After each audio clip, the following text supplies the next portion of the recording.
Well, holy cow, it's Friday. No, it really is Friday, but it's like at the end of the day Friday. Today was pretty odd. So I am still going to do mail call, but it's most likely not going to be tonight. But I do want to make good on my promise to do a video about the Seiko 754X movement family watches. So we're talking things like, pardon me, 7549.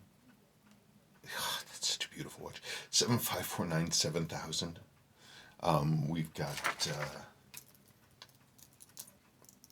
7549 7010. Boy, my goodness, that's a beautiful watch. Most people, when they think of the 754X movements, these typically are the two that they're going to think about. People do like the 7548, 700, X family. I mean, with good reason. These are fantastic watches.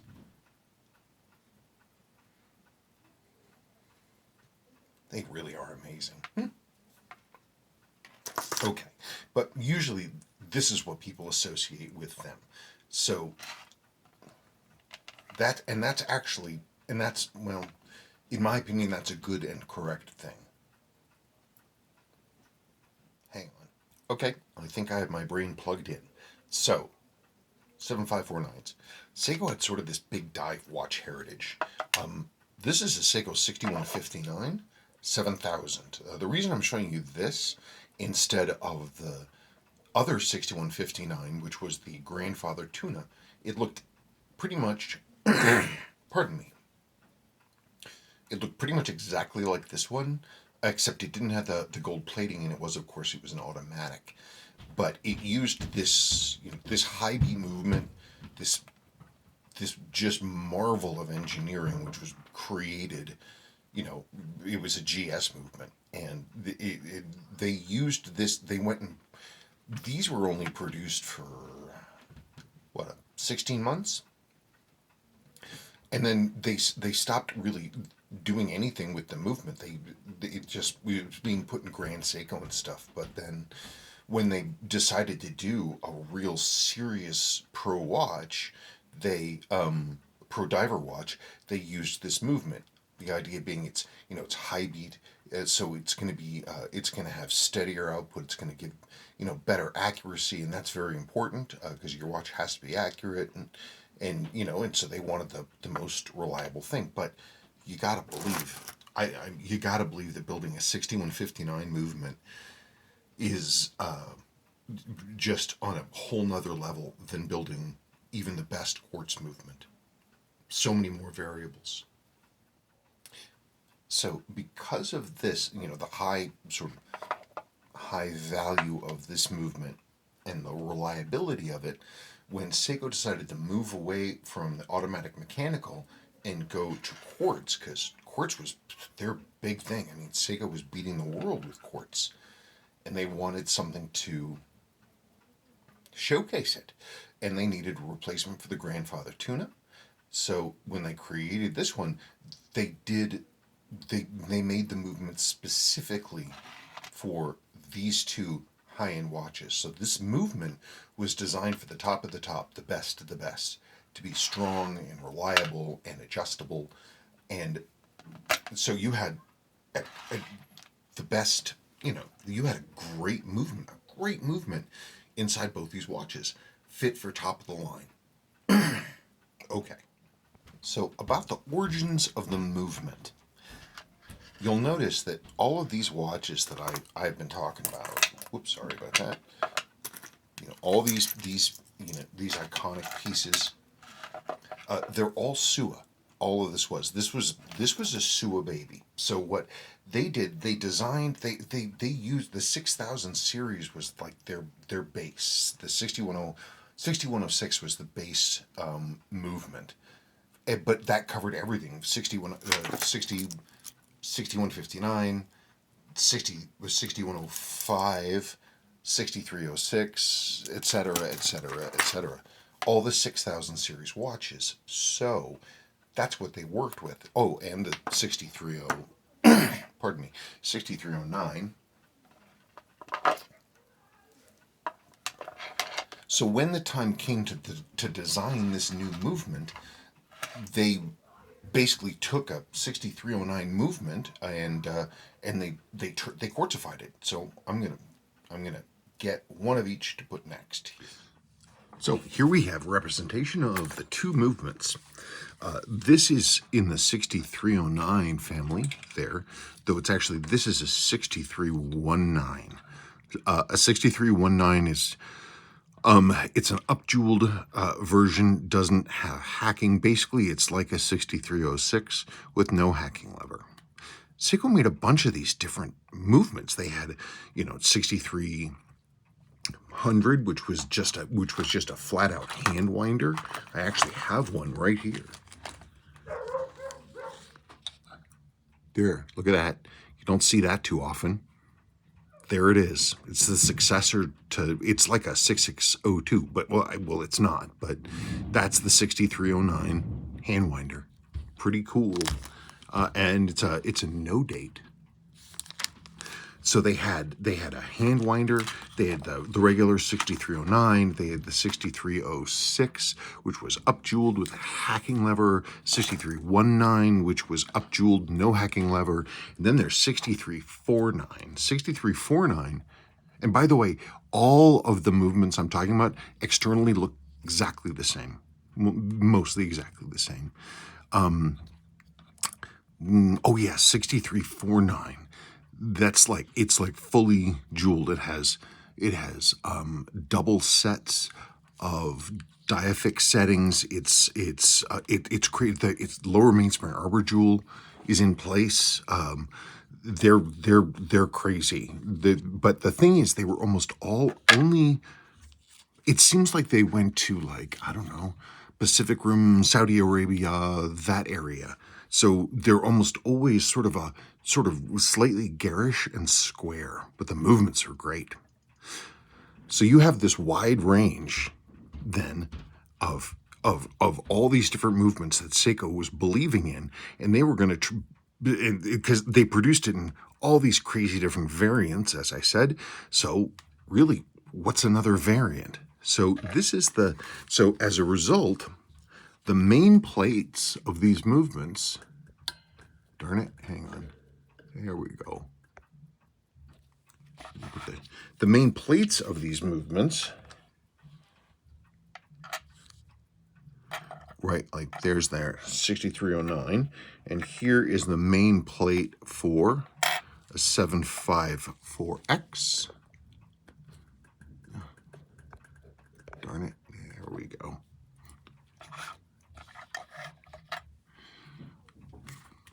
Yeah, so the thing is basically from the midline, basically the front, this flat section and down below, they're the same. They use the same calendars.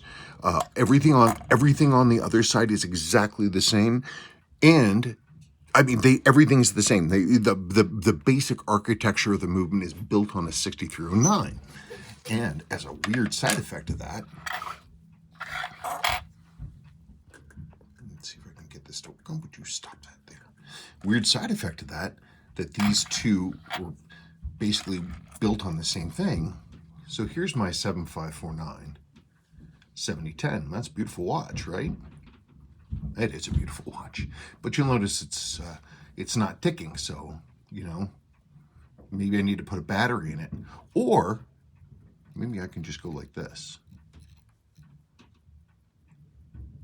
and off she runs. I have a 6349 movement in this, equipped with a hacking lever as well, and up-jeweled. I built this watch out of parts and pieces over the years collecting.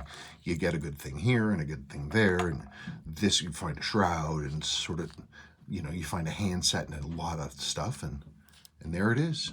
I built this from pieces, but it's 100% genuine. But underneath the hood, it's a 6349, which is 23 jewels. So it's a 25 jewel hacking 6309. Man, I'm so proud of this watch. Anyway, so that's what makes that possible. The fact that the basic floor plan for these watches is all is shared, basically. If I can get my 4 brain cells left in a row to actually complete a sentence. Let's see now. So here's the next thing. Let's look at this. Okay, so now we're going to move away from automatic movements. That was the 6309 lesson. Whee! I didn't even know I had one. So there we got that. That goes away. We don't need this. No. And this 6000 series lineage, I mean, it even extends to the, the so-called Willard and the Slim K60 105. You can swap these out too. Okay. So we've got now here, this is the complete movement, and this is the same model movement with the circuit and the coil removed.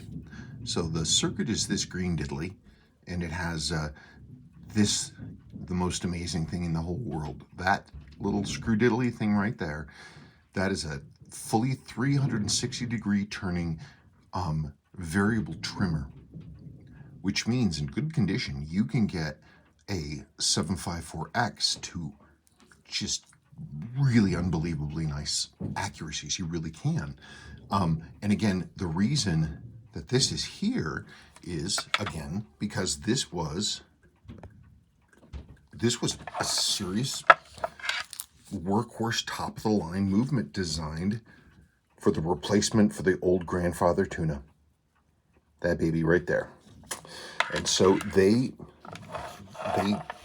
just kept it going. And again, because we're propagating a top shelf movement or something, not top shelf, but I mean a movement good enough for the top of the line. They just kept it the way it was. So this is, they are, aside from the circuit, they are metal.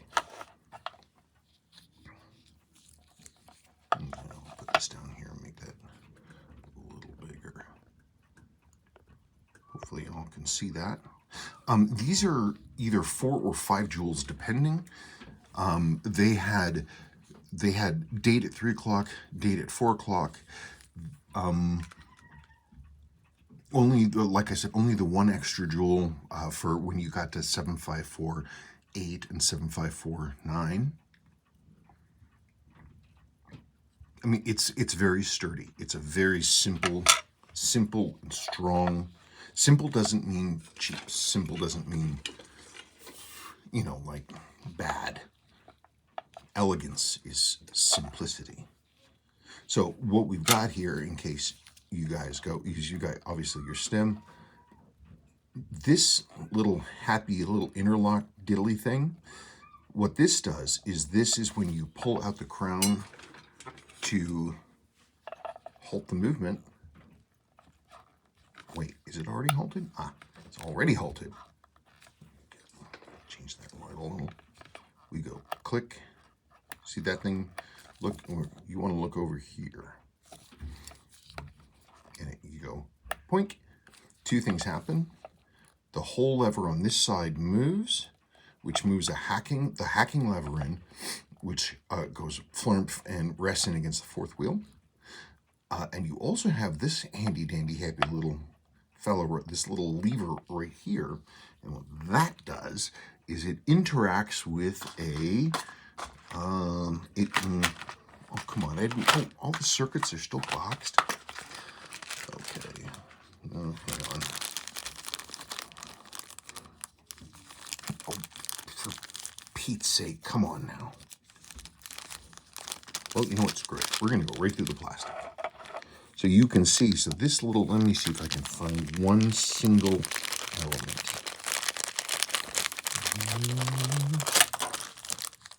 Now the bag opens.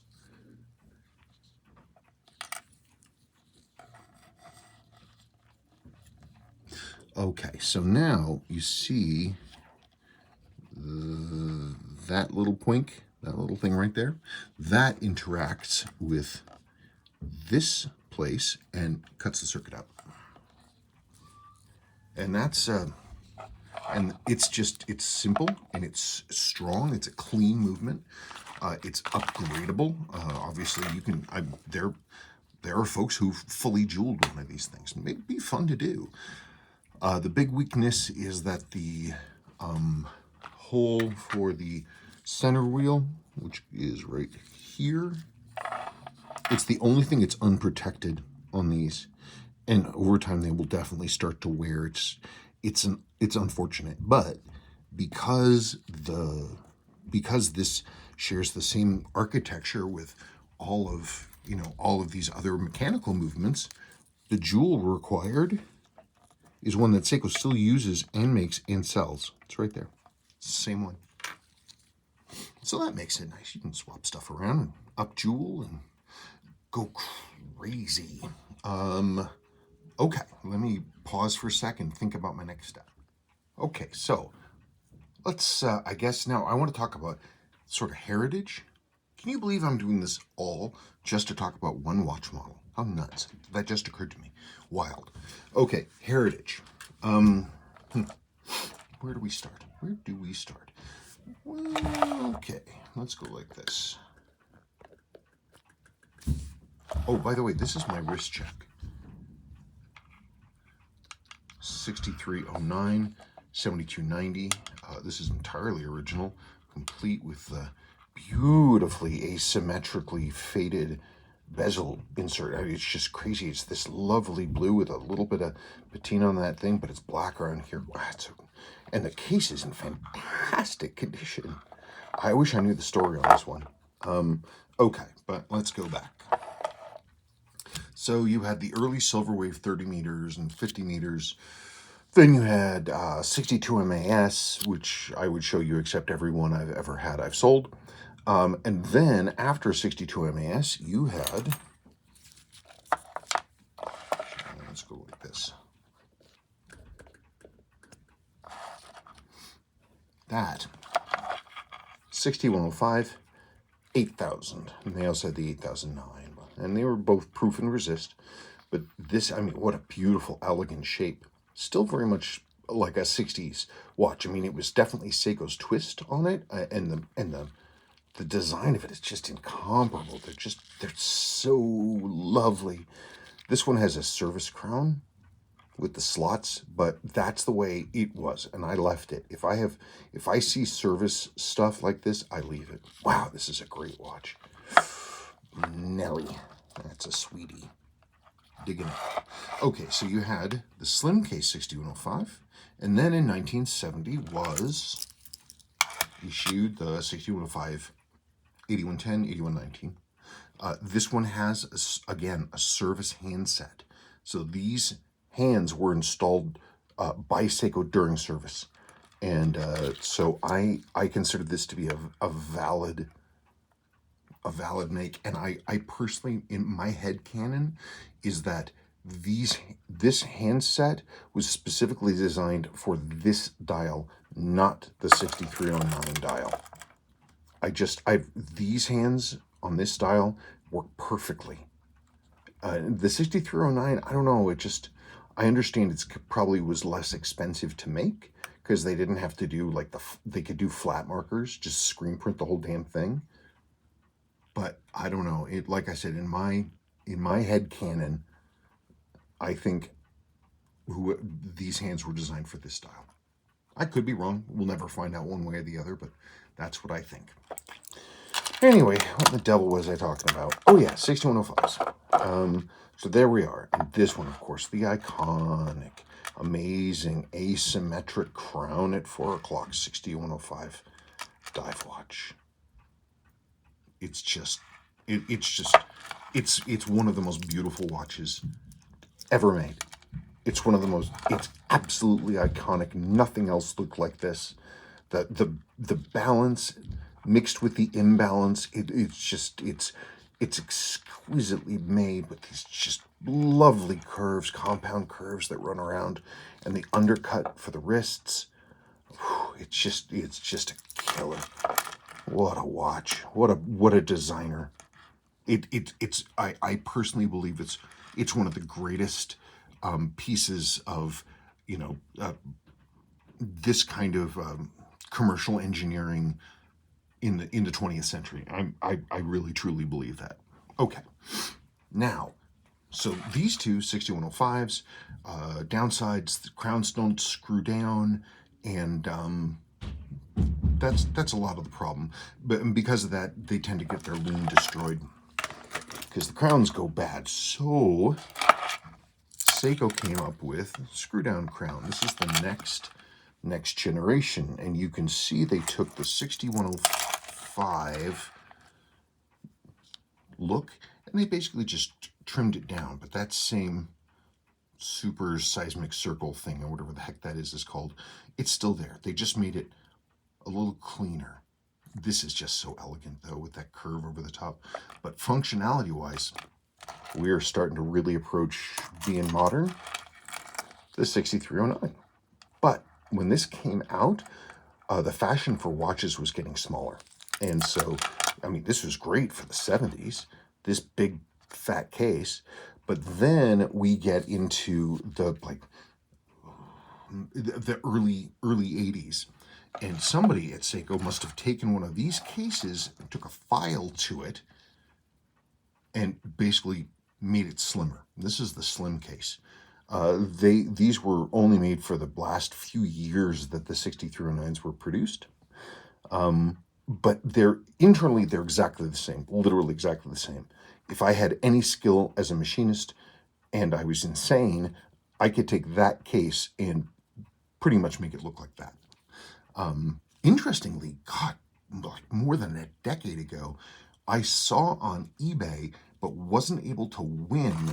Somebody had an original one of these. It was their own watch. It was like their grandfather's watch or something, but he had hand cut down the case on both sides. Well, I don't know why he did that, but it looked amazingly similar to this case. It's just crazy. So it's like this big old thing, that's buried in there, sort of. Anyway, so then we moved to the slim case. So we have our slim case there, and that's where this really starts. So now we have this, we're branching off like this. We got the slim cases now, and I am at a loss for something. Hang on, where is my 7548? Oh, God damn it, it's right in front of me. So again, you have these two watches, and effectively, except for the few little things, these are exactly the same, 100% exactly the same. The only differences really is that the 7548 handsets are very flat. They're super, super, super flat to reduce their mass, and so that's something that's particular to these watches. Everything else is exactly the same.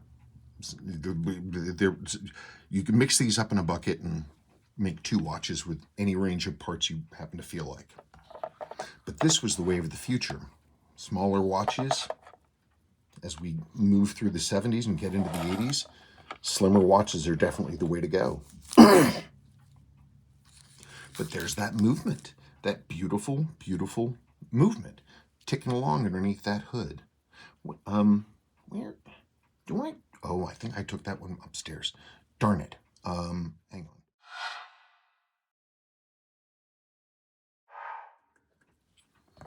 So the 7548s were a 150 meter diver, and they were the same exact size case as the 6309, as I said. Here's one of the cases. And this literally, it looks just like you took a big cushion case one and just machined it down. Everything else inside this circle, inside that machine circle, everything is exactly the same. High quality, solid stainless steel. The crown tube is threaded for screw down, and it is believed that it is electrically welded in place. You just run it through there because Jonathan Koch tried several times to extract one of these, and he said he could saw the case in half and still not get the halves out. So anyway, but these were sort of the trending thing now. You know, in the 80s, and, you know, because quartz was the way to go. It was the future at that point, and, you know, and these were serious dive watches. I mean, they have a battery change schedule on the back, just like, wait, doesn't it? Doesn't it? No, it doesn't. Not at all. That's amazing. That's crazy. Wonder why. Oh, probably because they don't want people bonking on the case. Sheesh, I'm an airhead. But pretty much every other one of the models does have that. So this is the scale for battery change, because you want to make sure that you change your battery in time and have it done professionally and have your seals changed, blah, blah, blah. Seiko believed in these watches. It believed in the movements and what they were doing. They put a lot of effort into to everything about them. High quality, top level finishes, total functionality. Really beautiful. I mean, Seiko just did such a great job. This particular model, this is my favorite variant, with the very, very, very flat hands, though they're gold plate, they're gold, but they're just very, very flat, and it makes it look really sort of clean and elegant. And this variant also has the gold printing on the insert, and it's just an exquisite watch. It's an exquisite watch. It's just beautiful, and just the feel of the beautiful machine knurling on these rings. It's just such a functional watch. There's like nothing extra on them. They're absolutely fantastic tool watches. I mean, what started me on this path, there was a collector, big in the old days, and I'm sure he's still around, Harry Denmark. But he said something a long time ago, God, 12 years ago maybe. He said that if he lost every single watch, if he only had one watch left, and it was this watch, he would still consider himself a watch person, a watch aficionado. And I agree with him. Of course, his would be quartz. This one, of course, is mechanical, but pretend that it's quartz. Okay, so you know where we're at. We've got these slim cases, right? Well, now with the quartz movement, this amazing quartz movement, Seiko wanted to try to capture more of the market at that time, which was at this time was strongly trending towards ultra thin watches. Seiko came up with the sport diver version of these babies.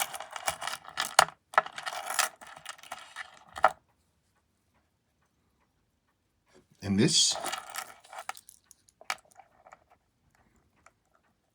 I mean, they're just, Seiko, again, like as with these, pulled no punches whatsoever. I mean, it's just it's just a sport diver. I mean, they have the ads I've seen for these were showing surfing.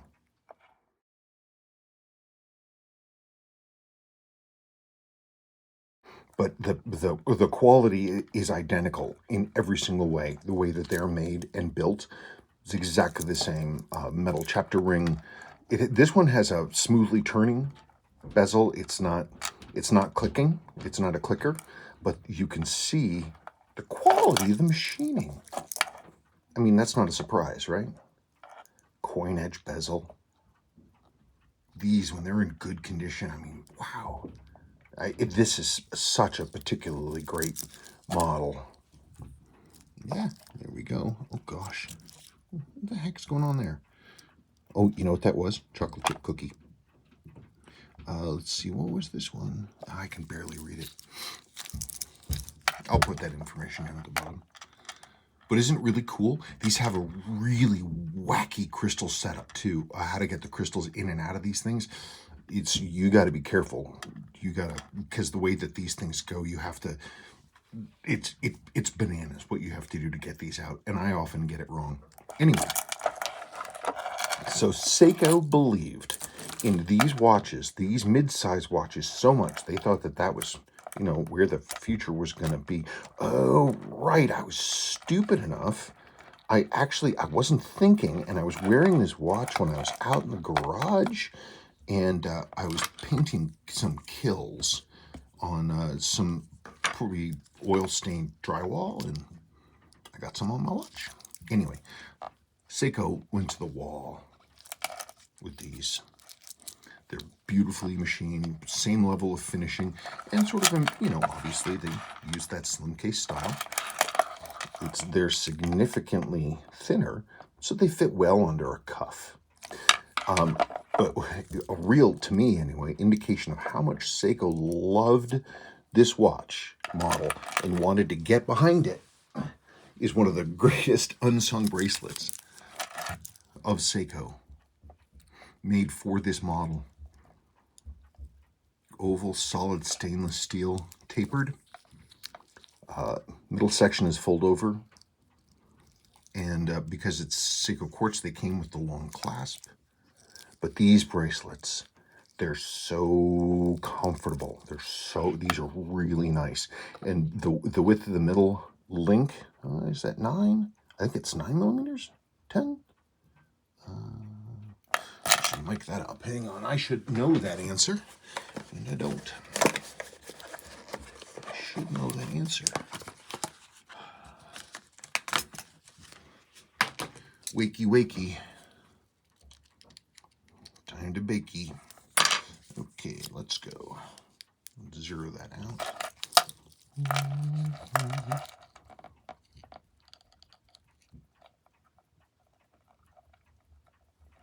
Oh God, am I wrong?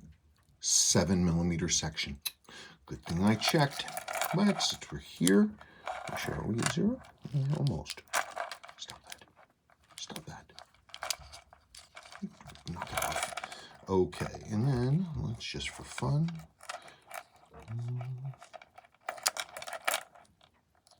So you never know what you're going to find,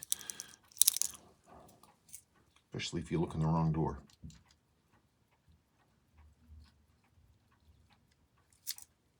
I am going to lose my mind. Gosh, darn it. Yeah. Really? For real?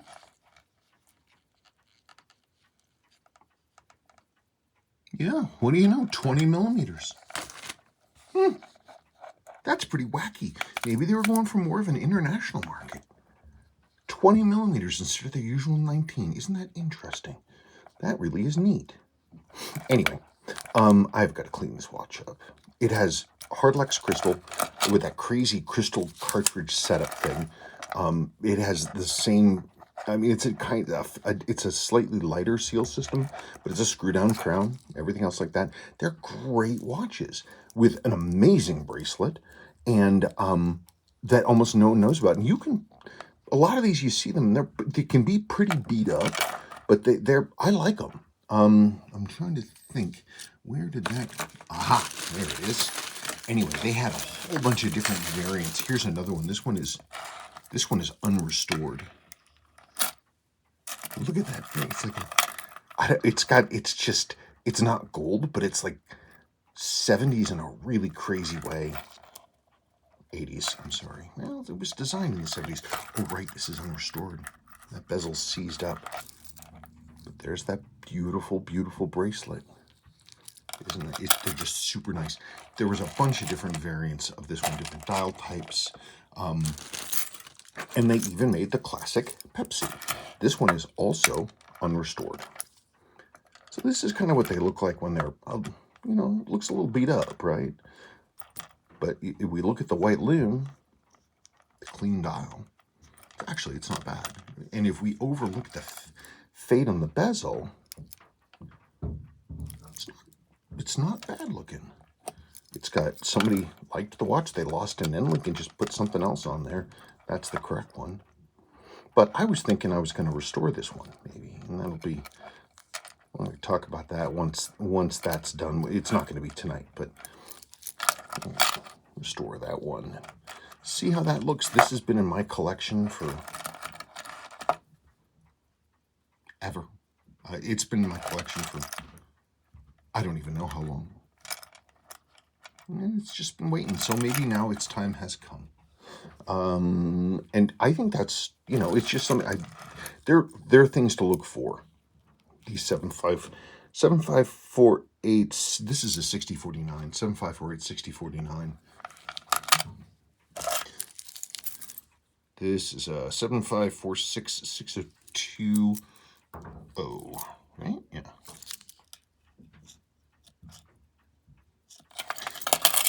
Yeah, they're cool, and people overlook them.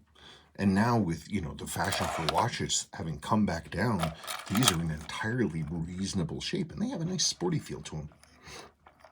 Beautiful, beautiful things. All right, well, that was a gigantic blather. It was completely unscripted, and I hope there was something of value in it for you. As one addendum, though, a couple things I wanted to talk about, a few more crossovers between 754X and 630X. So there you have. This is a 63. How come I can't remember my casing numbers anymore? Why? Because I don't look at them. 6306 8010. This is JDM. They were initially made with a blank dial like this, and then they went to having the white Actis on them. I have a few of those Actis ones too. But it's got this lovely case shape and yet another beautiful, beautiful bracelet. Like crazy beautiful. It's folded, but it's really elegant. Another bracelet that almost no one knows about. These are really nice bracelets, and they're flat ends like this. So that limits them a little bit for hooded lugs, but they're such great bracelets. They're really elegant. But, Seiko believed in this so much, they propagated the design of them to this unrestored silver wave. It's also been in my collection forever. There's another connection. And the last thing, another, by the way, going back, talking about the 6000 series movement family, what is also in the 6000 movement family and also shares many of the base elements are 6139s and our 6138s. All part of the giant family of Suwa magnificence. So, to recap, you can take any 754X and you can, after servicing, you can trim it with the variable trimmer, and you can get it to just ridiculous levels of accuracy. This watch I set 2 weeks ago. It has gained 1 second. They are just crazy accurate. This one looks like he's dragging a little bit. I'll have to look at him. But they're magnificent, and you can find them everywhere. Like eBay, it's full of this stuff. This is a 7546. I don't even think people get $50 for this watch. But yet this watch, underneath the hood, has the same exact motor as Seiko's top of the line. There are some minor parts differences, but essentially it's the same thing. And so I'm a big backer of the 754Xs. I think they're a huge value for money. I think no one really is thinking about them or collecting them right now. I think they're very high quality. They absolutely deserve a second look. And especially, as we get further away and you have looks like this, they look pretty cool. I've got a few more. They also made a black dial version of this, which I have somewhere. That's the last thing I wanted to do. I wanted to show you a comparison of the cases. That's what I wanted to do. Whoops. That's what I wanted to do. So you can see 7548 case, yes? And here is this 7546 case. And it's got the seal sits inside the case, and it's a screw down there. Same electrically welded in. Basically, it's the same crown. It's this crown tube if you got rid of the tube part and just had something screwed down over the top. Solid stainless steel construction. It's got stress relief cutouts on the lugs. Top brushing, meticulous finishing. Nothing but quality, but I don't think anybody collects them. They sure as heck should start thinking about doing that, because, I don't know, I just feel like it's their time. Okay, that's it, folks. Thank you so much.